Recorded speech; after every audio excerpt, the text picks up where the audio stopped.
Volata Radio, con Pau Mitjans.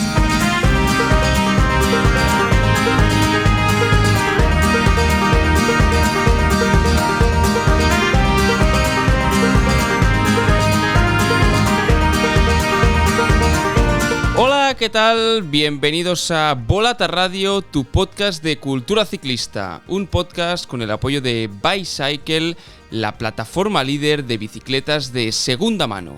Más información en bicycle.com.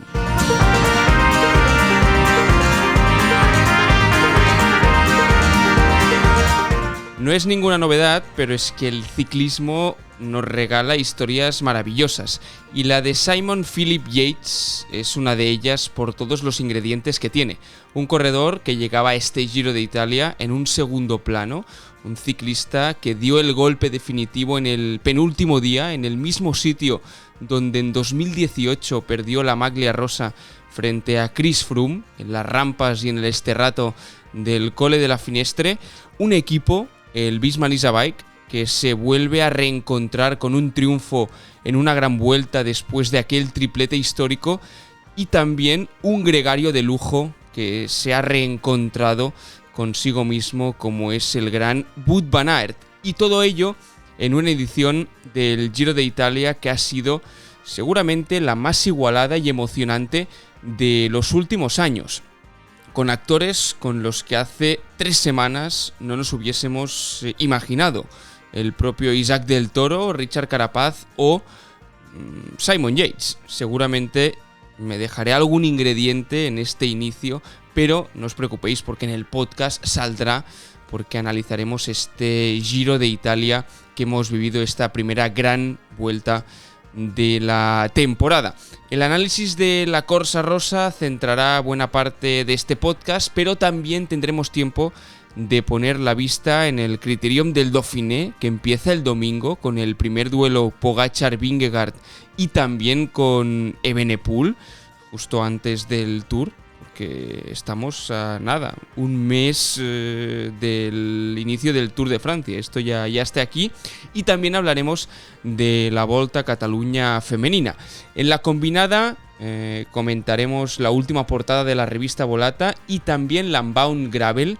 Y acabaremos con la pregunta de la semana, que en este caso es: ¿quién os ha sorprendido más en este Giro de Italia?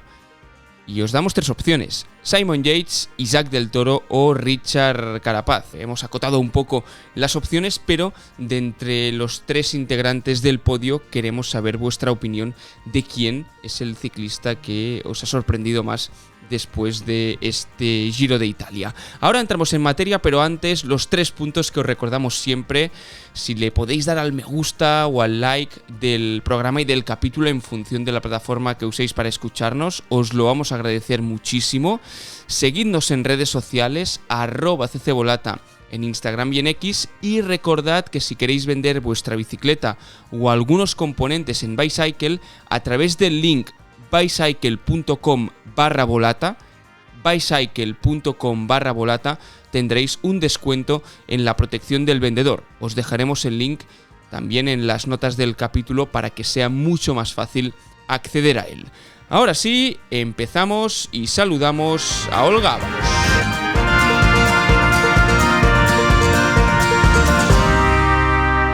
Questa edizione si decide alla volata. In una volata c'è anche il nostro Sonny Colbrelli. Olga, ¿qué tal? ¿Cómo estás?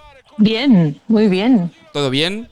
Todo bien, todo bien. Pues venga, te voy a pedir ya así de entrada, hoy vamos ya al grano, un titular. De este Giro de Italia, y después ya vamos a analizarlo todo porque, como decíamos, hoy vamos a parar, a poner el pie en el suelo y analizar bien lo que ha dado de sí este Giro de Italia. Pero ¿con qué te quedarías así de entrada? Una primera foto fija.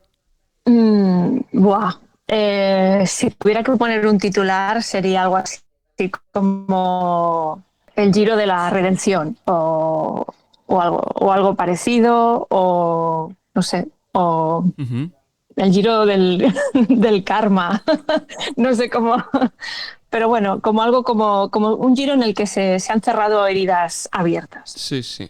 Mira, yo me Más o decantaría menos, un más o poquito menos. por el Giro de los actores secundarios, que es un poco va Bueno, un poco también, en la también. misma línea, Sí, sí. pero fijándonos en otros nombres propios que ahora mismo entramos a analizar. 3. Actualidad.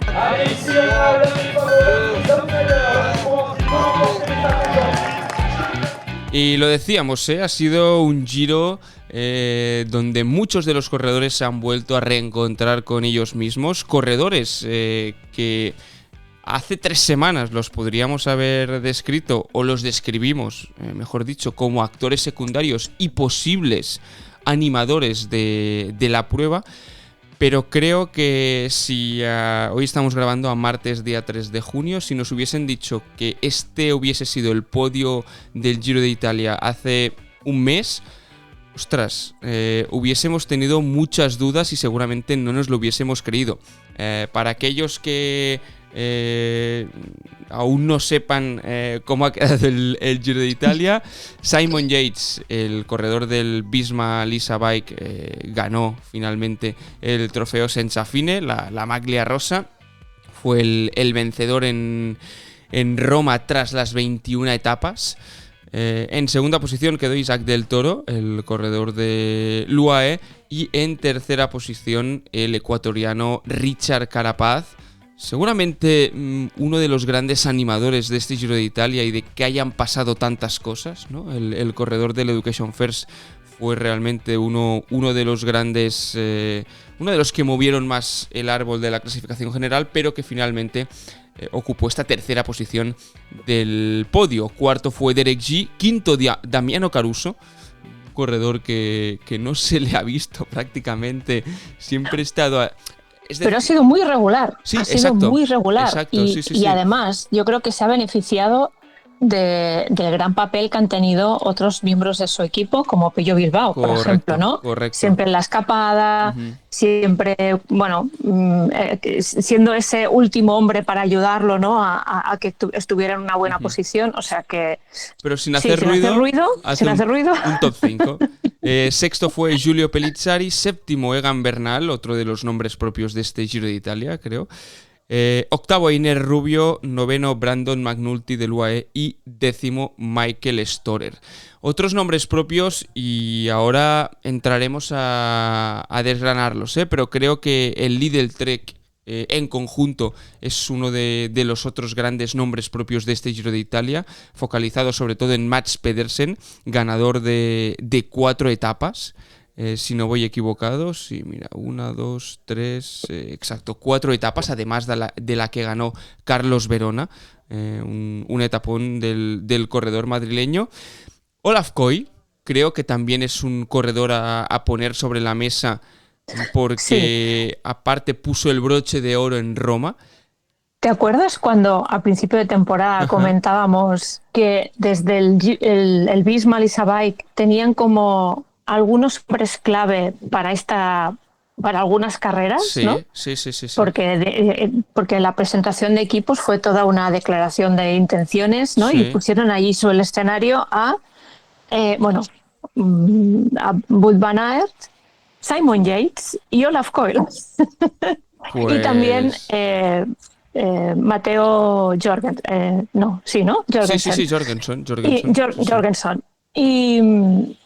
Y el Olaf Koy era el que estaba como más, bueno, todo el mundo tenía más dudas, ¿no?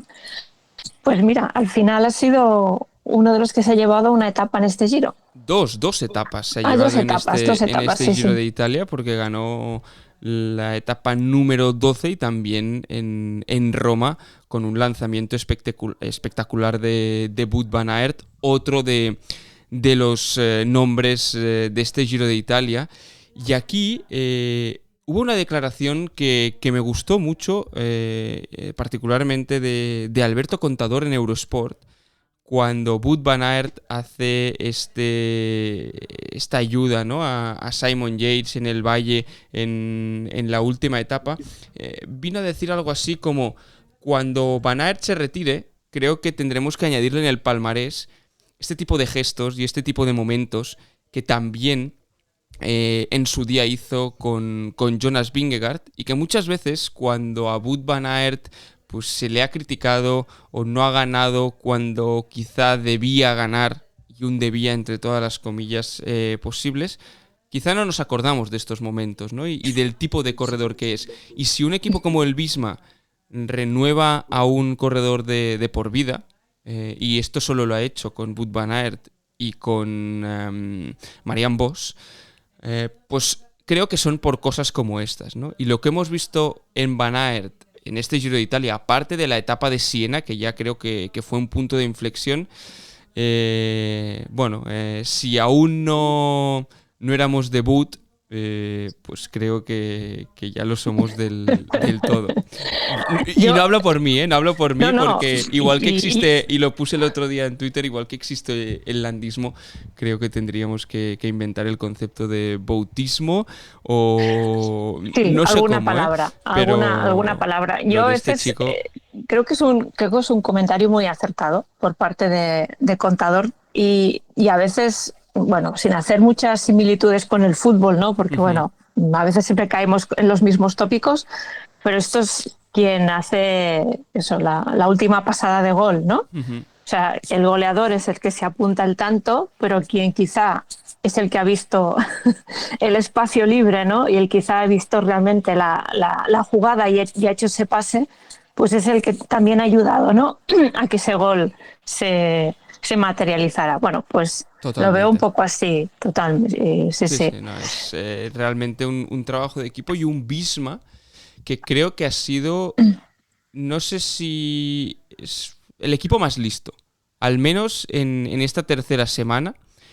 Ha sido el que, sin hacer mucho ruido, y esto tampoco es habitual del Visma, ¿no? Porque veníamos del año pasado que a nivel de grandes vueltas pues no le salieron las cosas, y fue un año, yo creo que no de transición, pero de volver a resituarse en el mapa, en gran parte por una caída, ¿no? que cambió todos los planes a Jonas Vingegaard. Pero claro, es que venían de hacer un triplete con 3 corredores distintos, de estar en lo más alto, de ser el gran equipo dominador en las grandes vueltas, y de golpe desaparecen.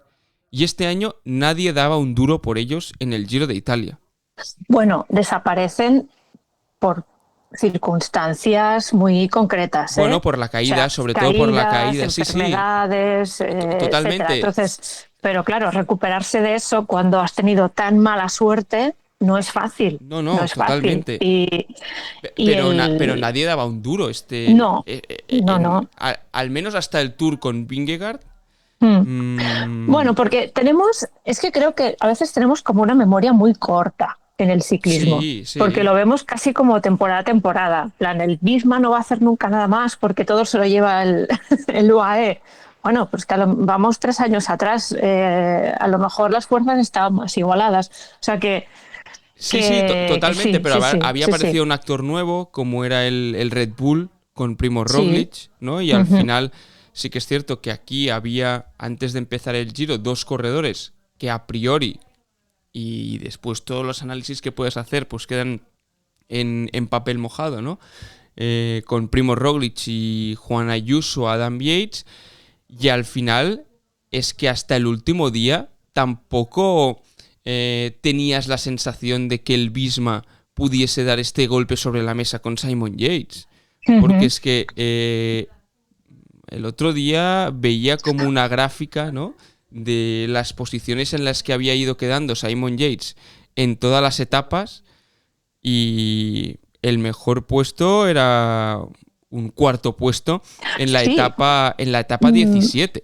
Sí, pero justo cuando hemos ido a ver estas estadísticas a raíz de lo que hicieron en esta etapa de Sestriere, en plan, bueno, esto no ha sido casualidad, ¿no? Seguramente ha habido un trabajo de hormiguita detrás que ha hecho pues que Simon Yates haya plantado en la penúltima etapa con 1 minuto y 21 segundos bastante más, quizá fresco o quizá con las piernas necesarias como para intentar aquello, seguramente gracias a un trabajo de equipo, a estar bien protegido, pues a la etapa del Esterrato, ¿no? De Siena, pues no caerse, entrar Sí, bien. totalmente. O sea, que ha habido ahí un trabajo minucioso para al final poder tener esta oportunidad de darle la vuelta al marcador, Sí, ¿no? sí. Es decir, Isaac del Toro y Richard Carapaz no han perdido el Giro, sino que lo ha ganado Simon Yates. Para Yo mí creo que esto sí. está clarísimo. Sí,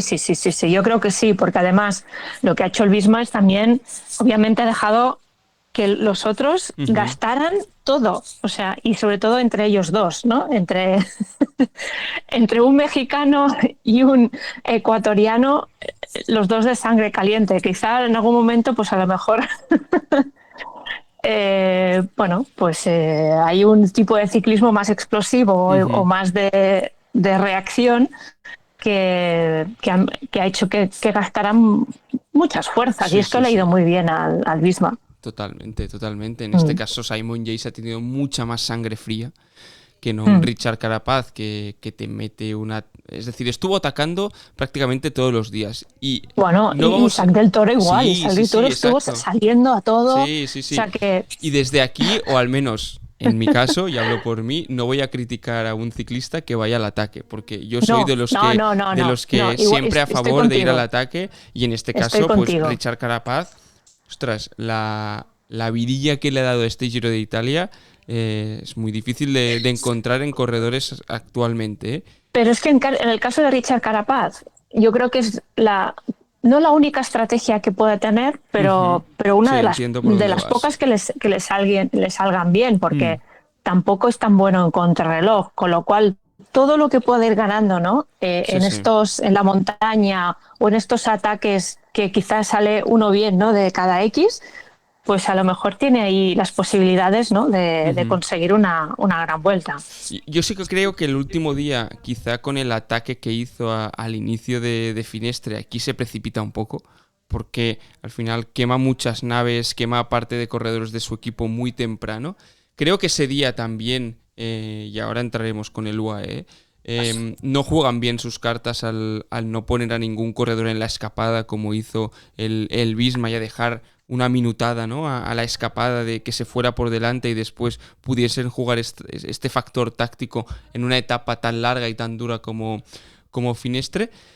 Pero a mí lo que no acabé de entender es que nadie de los dos quisiese tirar para adelante para recortar el tiempo a Simon Yates. Creo que no sé qué pasó allí y desde el UAE he leído unas declaraciones que quizá fueron un poco de ostras, nos confiamos un poco, ¿no? Con que Simon Yates no le sacase tal minutada, pero ostras, te estás jugando el Giro.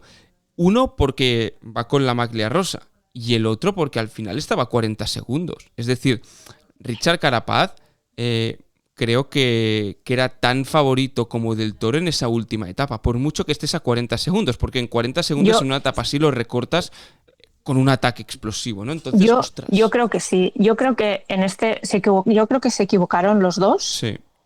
Porque se entraron en una disputa bastante, no sé, poco fértil, por decirlo así, porque en cualquier caso se iban a llevar el uno al otro hasta el final de la etapa, ¿no? O sea, porque parecía que las fuerzas estaban bastante igualadas. Si Richard Carapaz hubiera seguido alguno de los ataques, ¿no? Porque atacaba, paraba, y lo mismo Del Toro. Si Del Toro hubiera ido a por Yates, se hubiera llevado a rueda Carapaz y al revés. Pero es que si no pasa eso, no te permites la oportunidad de ganar el Giro. Totalmente. O sea, te puede salir bien o mal, pero es que al menos ya has bloqueado esa oportunidad. Y ahí es donde creo que se equivocaron los dos. Después se lo reprocharon en meta el uno al otro. Y yo creo que en este sentido, desde el UAE, teniendo un corredor tan inexperto como Isaac del Toro, que es su primera gran vuelta, es su segundo año como profesional, pues tendrían que haberle, no sé, vamos yo, no pecar tanto de conservadores y perder el Giro, pues matando, ¿sabes? Y si lo pierdes al final, pues lo has perdido, pero al menos te has procurado la oportunidad de poderlo ganar. Sí, sí, realmente es que el UAE, y aquí es donde quería llegar, son dos equipos. Para mí hay el UAE A y el UAE B. Cuando corre Pogačar una gran vuelta es un equipo, cuando no corre Pogačar una gran vuelta es un equipo totalmente distinto. Y no sé, es paradójico cómo un equipo puede cambiar tanto cuando no hay un líder súper claro, porque pasas de un equipo donde todo el mundo sabe para quién tiene que trabajar, donde todo el mundo sabe cuál es su función, cuál es su rol, no gastan un de más, ¿no? Y Pogačar al final te remata, a un equipo totalmente anárquico. Es como la anarquía de que pase lo que tenga que pasar y salta uno, salta el otro, no se ayudan entre unos y otros. Y es como, ostras. Y supongo que para ellos también debe ser difícil de gestionar, ¿eh? Para los propios directores deportivos y los propios corredores. Es decir, no estoy diciendo que sea fácil, ¿eh? Pero sorprende muchísimo. Y obviamente Pogačar es un corredor diferencial, es un corredor que cuando lo tienes obviamente todo es diferente, no estoy diciendo que no, pero la diferencia es abismal y creo que es contraproducente para el equipo, como se ha visto claramente en este Giro de Italia. Sí, a mí, bueno, estoy de acuerdo con todo lo que comentas, pero creo que en el momento en que queda claro que Isaac del Toro es el líder, porque abandona a Ayuso y además lleva la maglia rosa, creo que ahí eso tendría que haber sido también un punto de inflexión para reordenar todo. Y no lo sé, es que no sé si es que no sé qué pasó ahí, no sé si es que se confiaron o es un equipo que juega tanto a ganar por aplastamiento, por decirlo así, que la parte táctica Ya. la tienen un poco oxidada. No lo sé. Es un buen apunte es un buen apunte. No lo Sí sé, que... no lo sé, porque como están acostumbrados que la táctica es una, ¿no? Sí, sí, Cuando, sí. cuando hay Pogačar, cuando no hay Pogačar quizá hay que jugar más de una forma más estratégica. Bueno, son especulaciones y preguntas que lanzo, no lo sé. No, Pero pero sí que es algo ha cierto que fallado al ahí. final, cuando analizas una carrera y cuando ves qué acciones se toman, pues sí que se pueden llegar a este tipo de conclusiones. Y yo creo que, ya te digo, desde el propio equipo han reconocido bueno, que quizá el último día se equivocaron y que no hicieron bien las cosas. Yo estoy de acuerdo contigo con que con un corredor tan joven, tan bueno, pero tan inexperto como Isaac del Toro, creo que aquí hay que dejarle menos capacidad de decisión en los momentos clave y es desde el coche donde le tienen que decir haz A, haz B o haz C, ¿no? Entonces aquí sí que...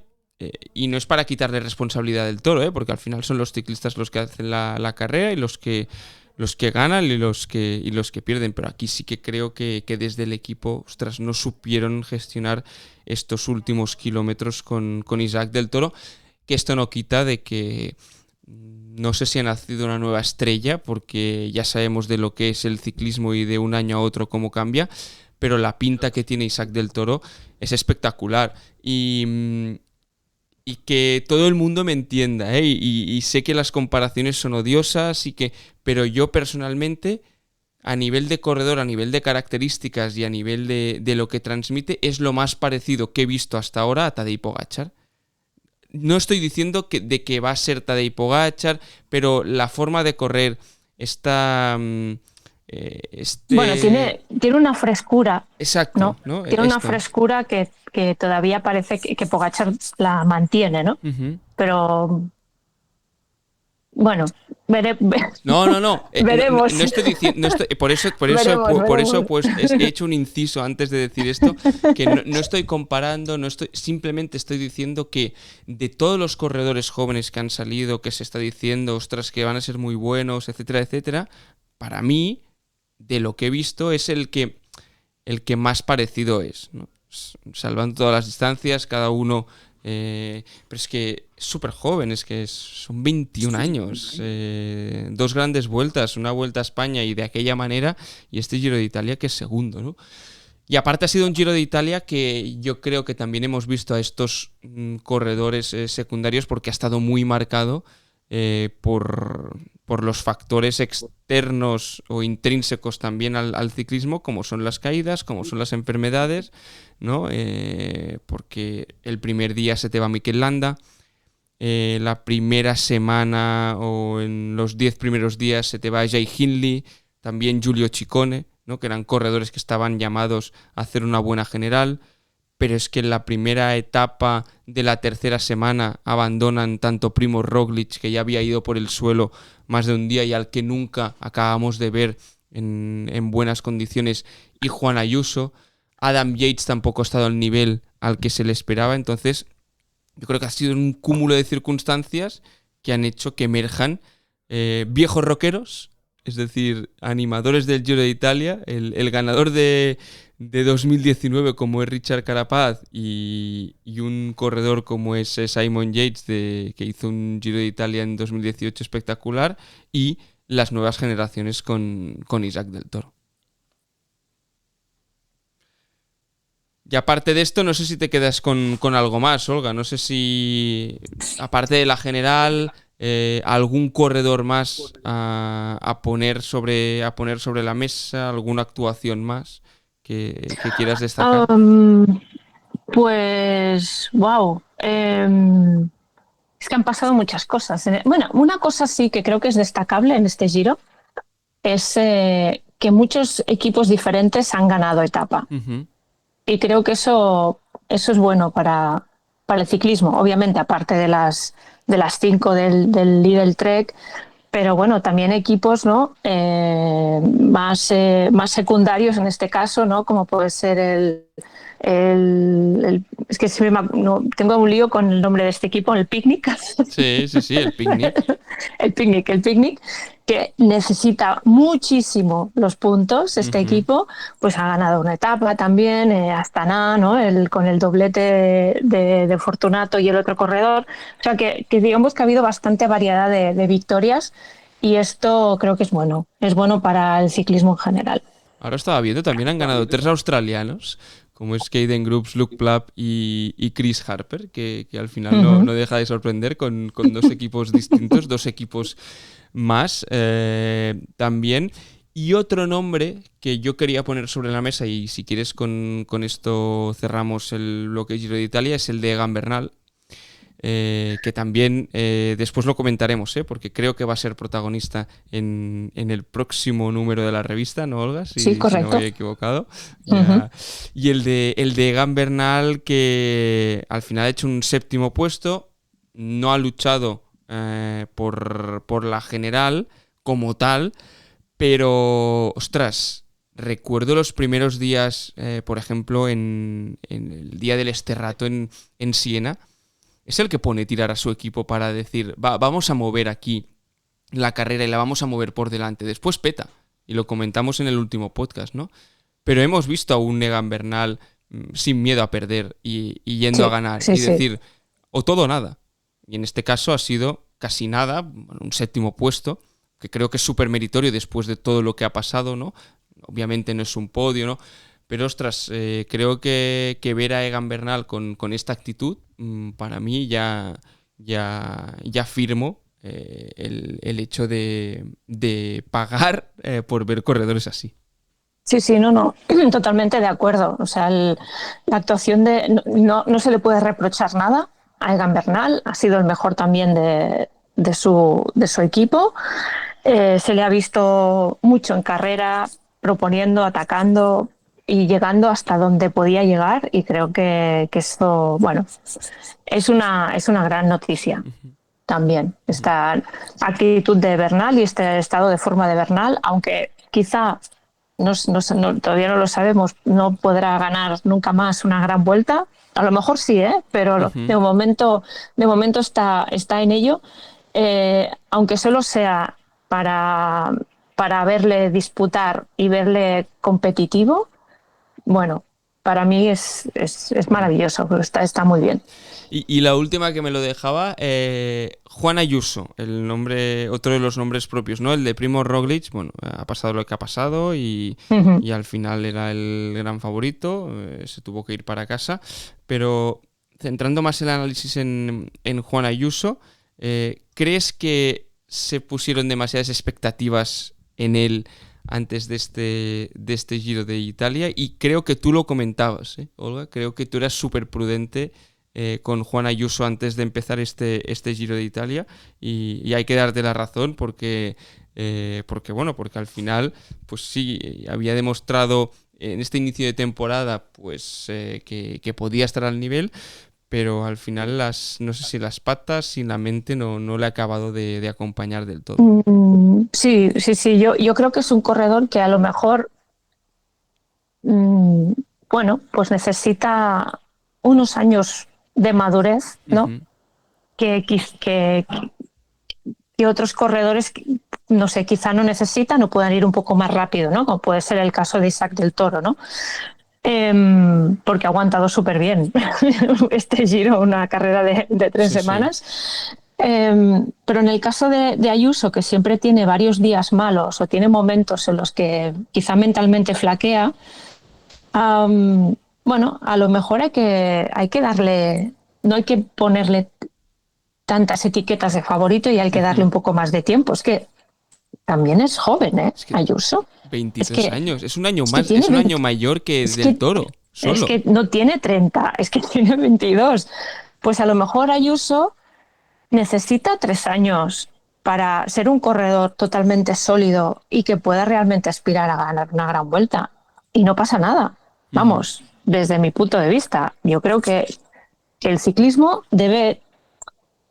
profesional debe poderse permitir tener corredores que puedan tener su propia evolución. Estoy totalmente.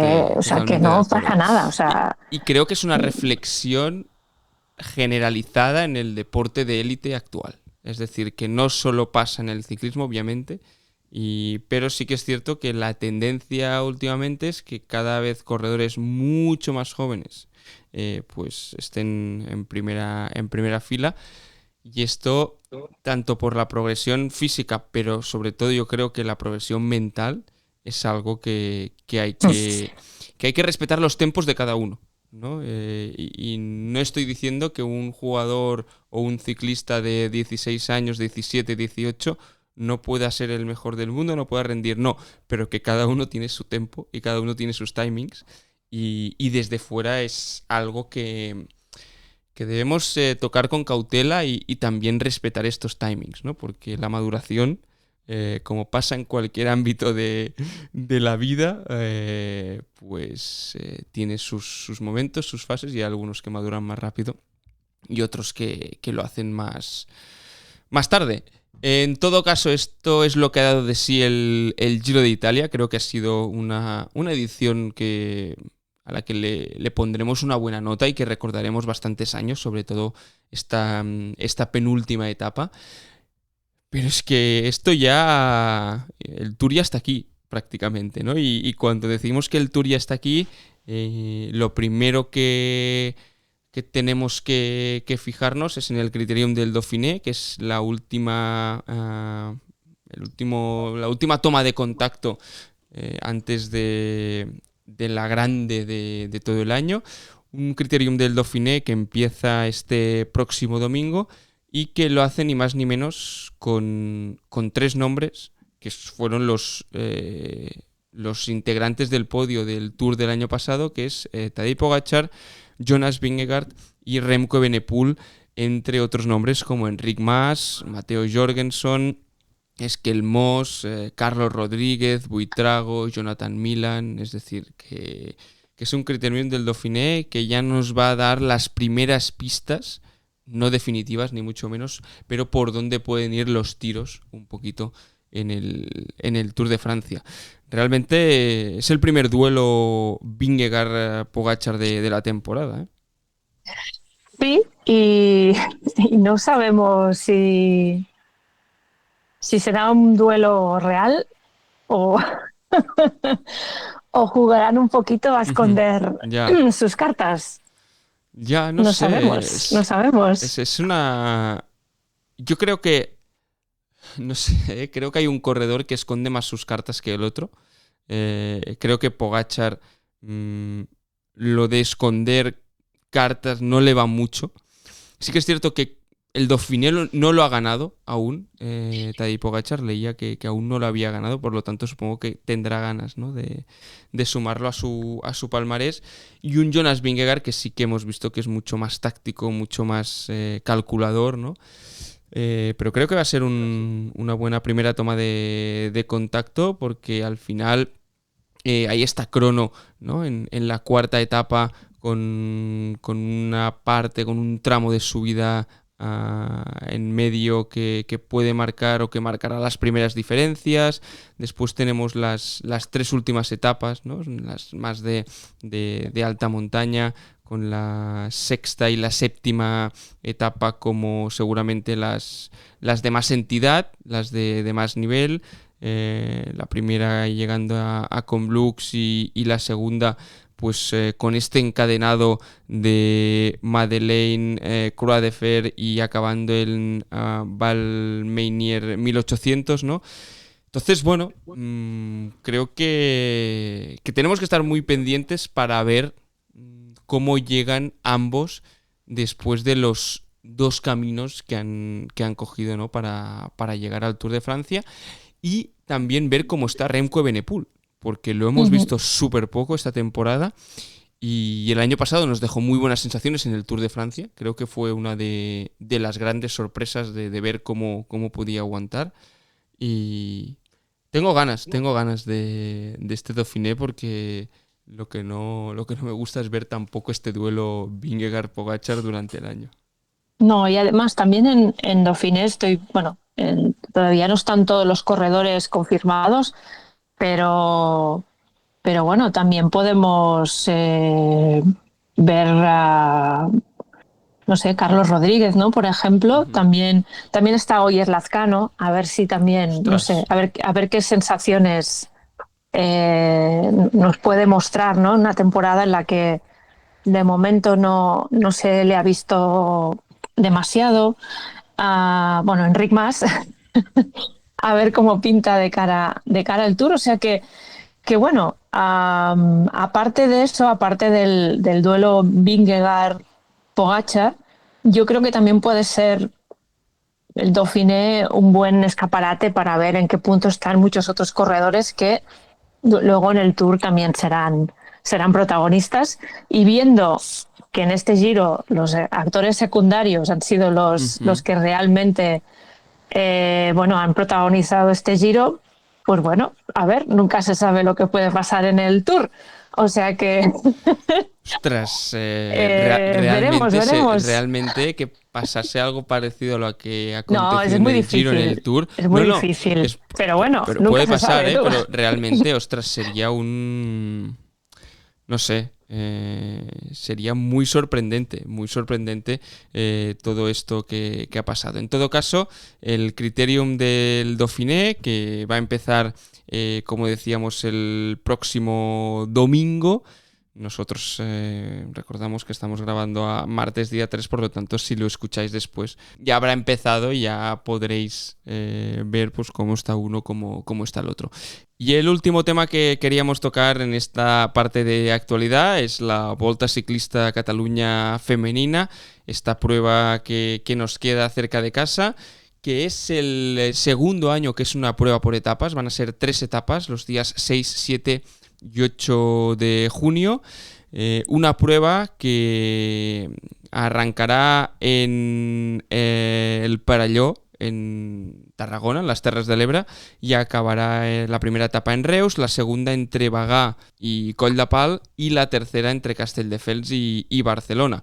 Una prueba que el gran nombre propio de esta edición sin duda es el de Demi Vollering, y que el factor diferencial o el punto clave de esta segunda edición por etapas va a ser precisamente este Coll de Pal, realmente un auténtico puerto de entidad donde se va a definir la carrera, Olga. Sí, totalmente. Es una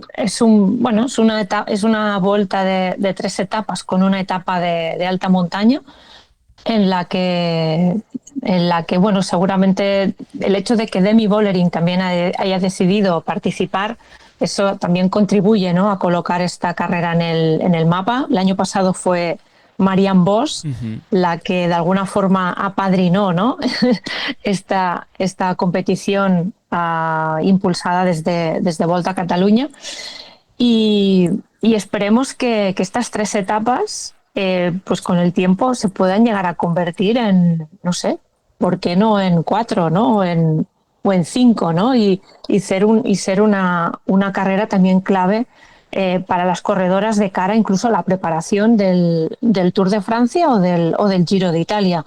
Así que puede ser muy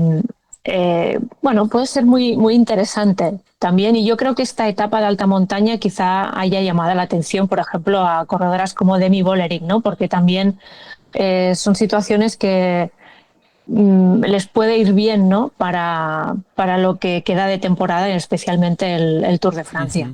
Sí, sobre todo en este sentido, de la misma forma que la Volta a Catalunya masculina, ¿no?, en los últimos años ha sido una prueba perfecta para preparar el Giro, ¿no?, por dónde está ubicada en el calendario. Ostras, sí, pues ¿por qué no la femenina también ser tanto una preparación bien para Giro, bien para Tour de Francia, teniendo en cuenta, ¿no?, sobre todo pensando en el Tour, en estos grandes puertos que al final, pues los Pirineos, aquí hay el Coll de Pal, ¿no?, que quedan, creo que es el prepirineo aún, el Coll de Pal, pero en todo caso, ostras, son puertos mucho más parecidos a los que se van a encontrar en el Tour de Francia, que no, por ejemplo, en la otra carrera, ¿no?, con la que coincide en el calendario, y esa sí que es World Tour, como es el Tour de la Gran Bretaña femenino, ¿no?, que muchas de las corredoras del World Tour y gran parte de los equipos están allí porque este año, por ejemplo, en Volta a Catalunya tendremos a 4 equipos World Tour, algunos menos de los que había el año pasado, ¿no? Pero en todo caso, este nombre propio creo que es suficiente, el de Demi Vollering, como para atraer tanto a público como a seguidores, y para que al menos la carrera siga creciendo y tenga esta evolución también paulatina, y esta evolución orgánica, ¿no?, de convertirse en una carrera de referencia en el calendario, como pasa con la prueba masculina. Sí, totalmente de acuerdo. Yo creo que la Volta está creciendo progresivamente y de una forma muy sostenible y sostenida, ¿no?, en el tiempo, y creo que es la única manera también de crecer, porque de esta forma la organización también va mejorando, ¿no? Y también totalmente. y si mejora, pues eso hace que equipos grandes también quieran participar, porque bueno, las condiciones para competir pues son las adecuadas, o sea que... Y si todo va como tiene que ir, ¿no?, y que Demi Vollering consigue la victoria final el año que viene, ir con un palmarés de Marianne Vos y Demi Vollering, ostras, ya es algo, ¿no?, que ya empiezas a jugar con otras cartas sobre la mesa, a diferencia, ¿no?, de si hubieses tenido 2 ediciones, respetando a todas las ciclistas, con otros nombres, ¿no? Pero al final esto también marca las carreras, y marca las pruebas y el futuro de las mismas. No sé si quieres añadir algo más, Olga, si no pasamos a la combinada y comentamos lo que será o lo que ya es la nueva portada de Volata. 2. Combinada. This is legendary, Jonas. This is legendary. Come on, last 400 meters, everything until the line.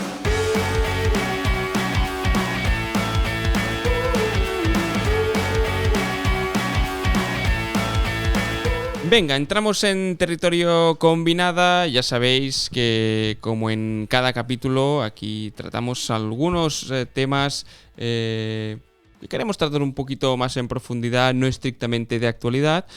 Y que este podcast, obviamente, es posible gracias al apoyo de Bicycle, la plataforma líder de bicicletas de segunda mano. Podéis entrar en bicycle.com y allí encontraréis pues muchas bicicletas, mucho material de ciclismo que podéis tanto comprar como si tenéis pues en casa una bicicleta que no usáis, unas ruedas, un manillar que queréis cambiar, pues lo podéis vender a través de Bicycle. Y además, si lo hacéis a través del link bicycle.com/volata, lo dejaremos en las notas del capítulo para que no tengáis que coger papel y boli y apuntarlo, bicycle.com/volata, pues tendréis un descuento en la protección del vendedor en caso de que queráis vender alguna bicicleta o algún componente. Y en la combinada hoy queríamos hablar de dos temas, os lo comentábamos al inicio, y el primero de ellos es la nueva portada de la revista Volata, ¿no? Porque ya hemos visto algún avance en las redes sociales de Volata. Ya os decimos siempre, ¿no? que seguidnos en redes sociales, en @ccvolata, tanto en Instagram como en X, porque os vais a percatar y vais a descubrir, ¿no? Pues novedades, actualidad y también la nueva portada de la revista, que en este caso, si no voy equivocado, es el número 46, y ya lo decíamos antes, tiene algo de relación con Egan Bernal. Olga, ilústranos, venga. Pues mira, sí, el número 46 de la revista, que ya está en la venta y ya está camino de los buzones de todos nuestros suscriptores y también puntos de venta. Uh-huh. Pues quizás es una de las portadas más, no sé, diría atrevidas, ¿no?, que hemos publicado en nuestros más de 10 años de historia. Porque en las portadas siempre había algún motivo ciclista, ¿no? O una bicicleta o algún componente, o un paisaje con bicicletas. Pero es que en este caso hemos nos hemos, digamos, roto todos nuestros propios estereotipos y hemos decidido poner un cóndor en portada. Muy bien. Un cóndor dibujado, pintado por un artista valenciano que se llama Pedro Mecinas, uh-huh, que es un especialista en aves, y de hecho si algún día vais a rodar por la Albufera de Valencia o zonas más o menos cercanas, veréis que hay muchas aves que ilustran algunas de las antiguas casetas de pescadores, por ejemplo. Hay murales y que seguramente si son pájaros o son aves, si miráis la firma, seguramente veréis la firma de Pedro Mecinas. Recuerdo que, no sé, ahora me vas a pillar, quién escribió un artículo en alguna de las revistas con una ruta precisamente por estos puntos, ¿no, Olga? Correcto, es que me acuerdo correcto. de haber leído en la revista una de estas, no sé si era en La Fuga, en esta sección de La Fuga, un artículo, un reportaje sobre precisamente esto que comentabas. Sí, de hecho, eso fue hace ya unos años, creo que fue uno de los primeros reportajes de gravel que hicimos. Fue precisamente una ruta por la zona de la Albufera que conectaba algunas de estas casetas, ¿no? O sea, y aparte de la ruta en sí, pues también la ruta te permitía pues descubrir aves autóctonas y también pues la pintura, ¿no?, de Pedro, que de hecho era uno de los ciclistas, ¿no?, que participaban, uh-huh, con nosotros en esta aventura. Y con Pedro pues hemos retomado un poco la relación y la colaboración también a raíz del episodio de la Dana, porque él es de la, uh-huh, zona de Catarroja. Vale. Y él fue uno de los damnificados. La parte baja, ¿no?, del edificio donde vive y también su estudio, pues quedaron llenos de agua. Recuerdo que me comentó que solo pudo recuperar una pequeña cámara de fotos, o sea que perdió muchísimas cosas en esa tragedia. Y desde entonces, pues bueno, es alguien con el que tenemos una relación cercana y también pensábamos que poder dar esta oportunidad, ¿no? Y también contribuir, ¿no? Pues a la recuperación económica de los artistas de la zona, pues era algo que desde Volata nos teníamos ganas de contribuir. Tengo que decir que cuando he visto la portada, Olga, no sabía cómo era un cóndor. Si te soy Bueno, sí, si es te soy que sincero, ostras, has oído hablar, busca ¿no? Busca en Google y Sí, verás cómo es un cóndor. pero del cóndor de los Andes y del cóndor de Claro. Zipaquirá y bueno, y has escuchado, ¿no? Sobre esta ave, pero no era consciente de que, bueno, de que tenía este pico, esta forma, ¿no? De la cara, De hecho, fue el propio Pedro quien nos ilustró sobre esto, porque buscábamos una portada, como tenemos una entrevista a Egan Bernal dentro de la revista, hecha por Laura Meseguer, pues queríamos representar alguna cosa que significara ese renacer, ¿no? El retorno, ¿no? Y en un principio íbamos jugando con el mito del ave fénix, pero al final esa idea ha acabado desarrollándose o ha acabado en la figura del cóndor, ¿no?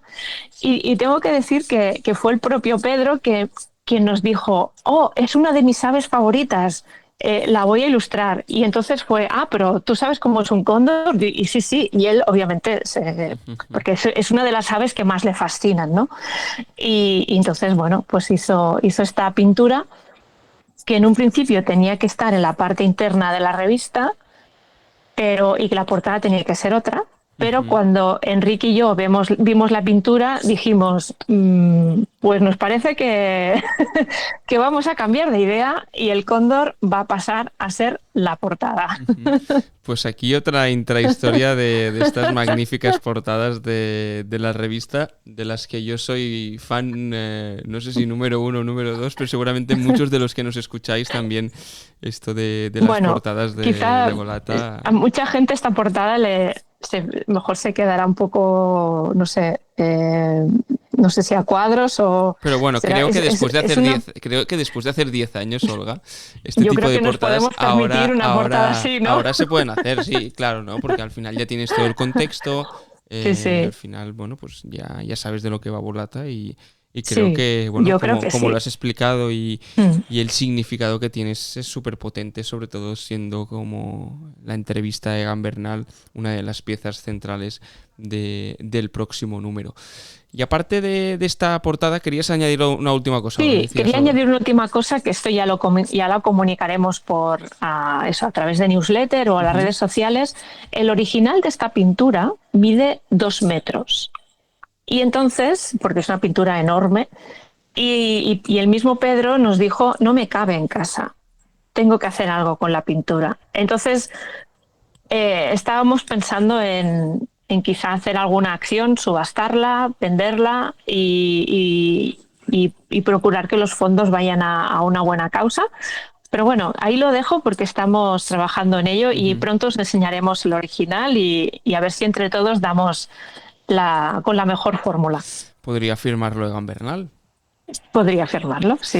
Desde aquí, si Egan nos escucha y es tendremos conocedor que ir de esta... con el cuadro de 2 metros. Tendremos que... Bueno, que es más alto que Egan Bernal, el cuadro. Más alto que seguramente el 90% de los ciclistas del pelotón. Pero bueno, desde aquí queda dicho el llamamiento a... Si alguien que escucha el podcast conoce a Egan, tiene acceso a él, pues que se lo haga llegar, o al menos que le informe de que desde Volata le han hecho una portada en homenaje a él con una pintura fantástica como la que comentaba Olga. Y en esta sección también queríamos hablar, cambiamos totalmente de temática, del gravel, del Unbound Gravel, ¿no? De otra de las pruebas de referencia dentro del calendario internacional a nivel de gravel. En su día ya hablamos de la traca, y para enlazar un poco con lo que comentábamos hace, no sé si era hace 2 semanas o hace un mes ya, ahora la cabeza me baila un poco, de la retransmisión, ¿no?, que hicieron desde Traca. Pues bien, en Landbound también se lanzaron a hacer una retransmisión televisiva y hemos visto que ha habido cifras de más de 30.000 espectadores, ¿no?, viendo esta carrera. Y claro, cuando ves estas cifras, ya es un poco, obviamente quedan muy lejos de los grandes eventos del ciclismo de carretera, pero te da que pensar, que analizar, que decir, ostras, aquí está pasando algo. Si de momento se hacen estas retransmisiones y que nadie se me enfade, con pocos recursos, ¿no?, porque al final pues son los recursos limitados. También lo hablábamos el día de Traca, ¿no? Se está experimentando la cobertura, sobre todo a nivel audiovisual, en este tipo de carreras, en streaming, en directo, es muy complicada por los largos recorridos, por las zonas por las donde se pasa. Ostras, que hayan 30.000 personas conectadas, pues ya es un pasito más.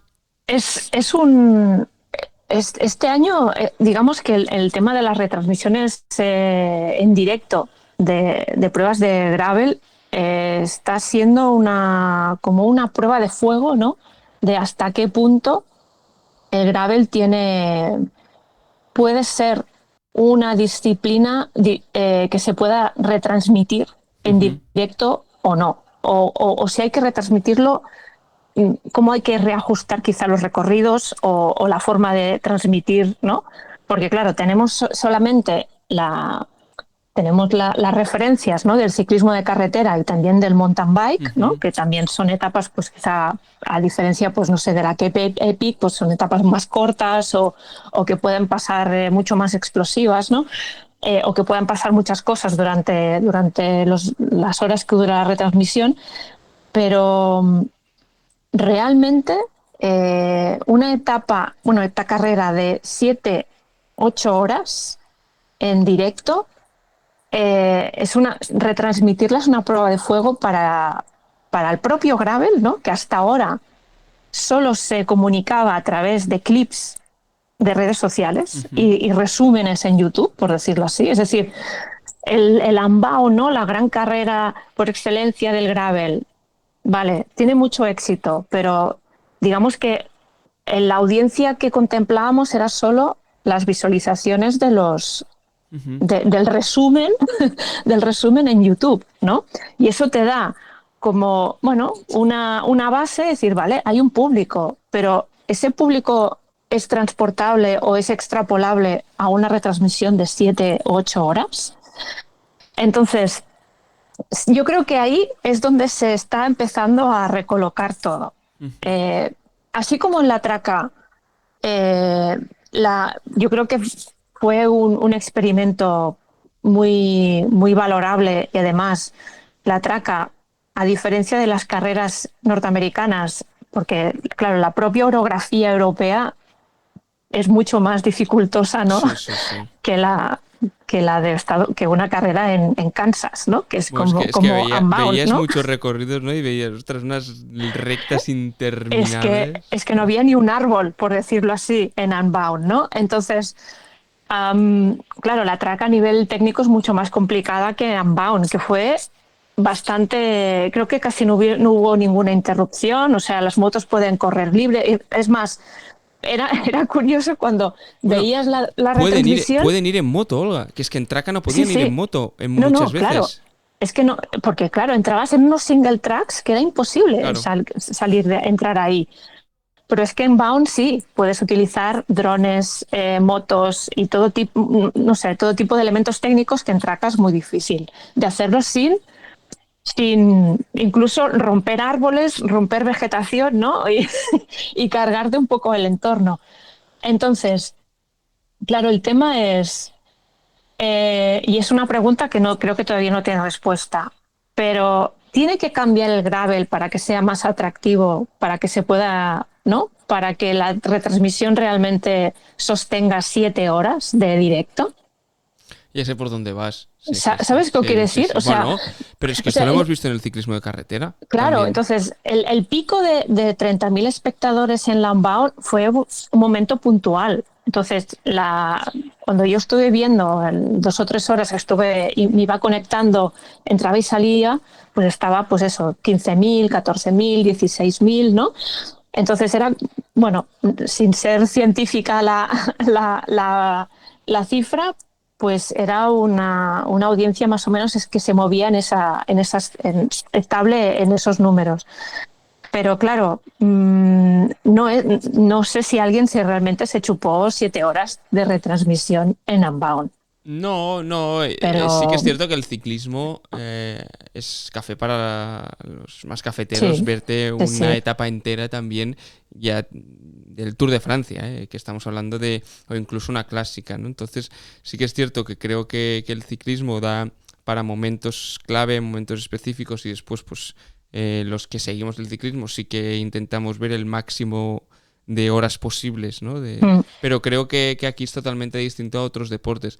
Y relacionándolo con esto, con lo que decías, ya hemos visto cambios en el mm. ciclismo de carretera en Sí, los últimos correcto. años, en las grandes vueltas de cómo han evolucionado las grandes vueltas para hacerlas más atractivas a nivel audiovisual y a nivel de televisión, de espectáculo televisivo, ¿no? Entonces, bueno, yo creo que al gravel aún le queda mucho para llegar a este punto.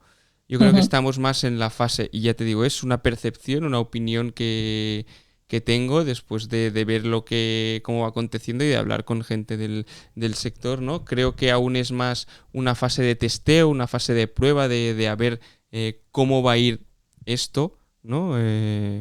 Haciendo la comparativa o el paralelismo con el trail, pero de aquí a que las carreras de gravel cambien para la retransmisión, creo que de momento no hay este grueso de público Sí, y sí, sí.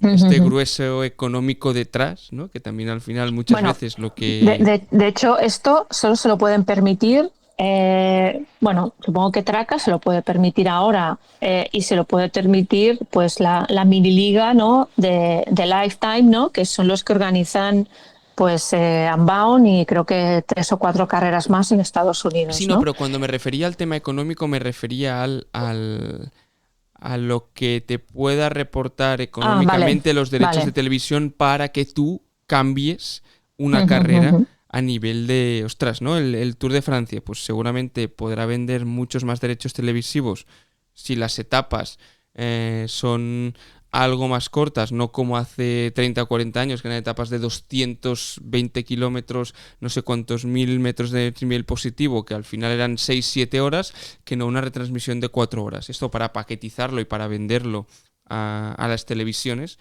pues seguramente aquí van Sí, a comprar mucho. Creo que para que esto pase en el gravel y que los recorridos cambien porque hay una retransmisión detrás, va a pasar mucho tiempo y no sé si llegaremos a verlo. Pero es una buena sí. pregunta a poner sobre la mesa. Sí, sí, no, y también deberá, en el momento que esto pase, pueda pasar a televisión, ¿sabes? Ujú. Que no solo se quede en streaming, pues a lo mejor dentro del gravel cambiarán también los actores que participan dentro del Ujú. gravel, ¿no? Porque ahora mismo es una disciplina en la que, bueno, no hay, digamos que lo pagan unas marcas en Ujú. concreto. Ujú.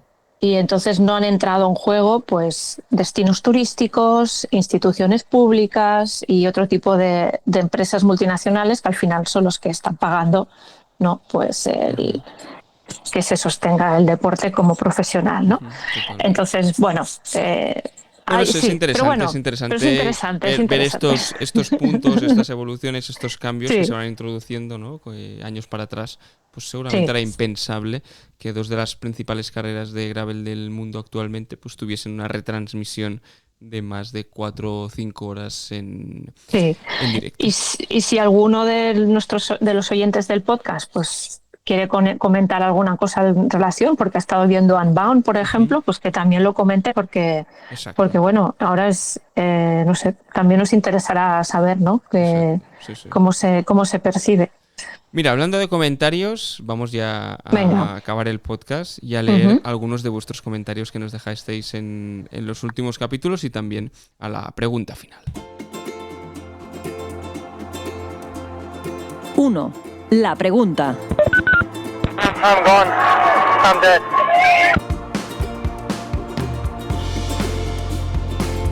Venga, entramos en el tramo final ya de este podcast. Hace 2 semanas os preguntábamos ¿qué preferíais? Si una gran vuelta acabase con un día competido por la general o con un paseo triunfal.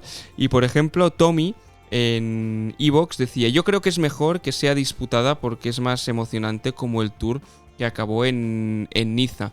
O por ejemplo también Kim Bonada en Spotify nos comentaba: con un día de competición, así la emoción puede durar hasta el último día. O José Vascuas: competición, si quieren vuelta triunfal solo tienen que abrir el hueco suficiente los días anteriores. Mira, una buena reflexión de José. Y Girovici, como la semana pasada también hablábamos, hace 2 semanas mejor dicho, de Paula Blasi, nos comentaba que hizo un gran papel en la Traca 200 y de hecho sí, quedó quinta en su debut en una competición de gravel, por lo tanto el papel de Paula Blasi en la Traca también, palabras mayores.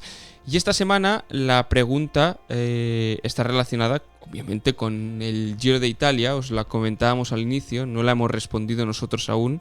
Vosotros, si ya lo habéis hecho, perfecto. Si no, lo podéis hacer ahora en cualquiera de las plataformas en las que nos escuchéis. Y es: ¿quién os ha sorprendido más en este Giro de Italia? En este caso vamos a cerrar un poco las respuestas. Lo vamos a dejar en los 3 integrantes del podio, y es Simon Yates, Isaac del Toro o Richard Carapaz. No sé si te quedas con el primero, con el segundo o con el tercero, Olga. Yo lo tengo claro.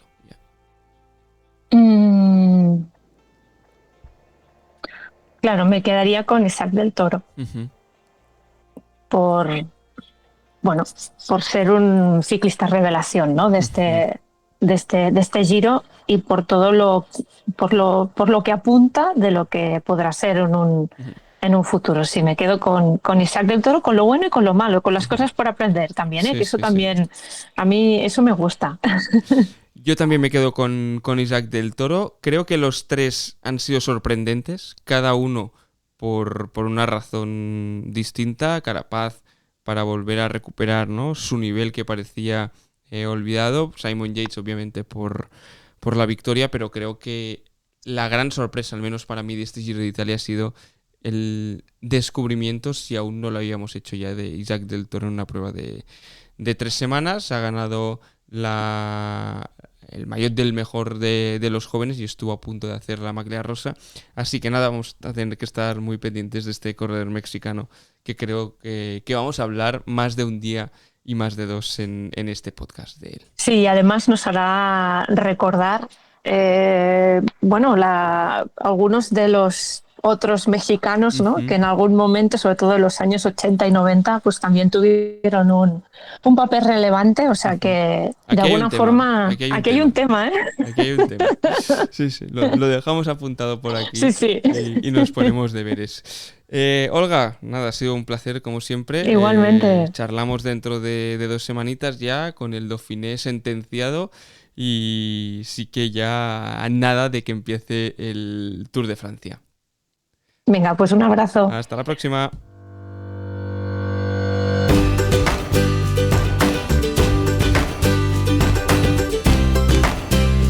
Volata Radio, tu podcast de cultura ciclista.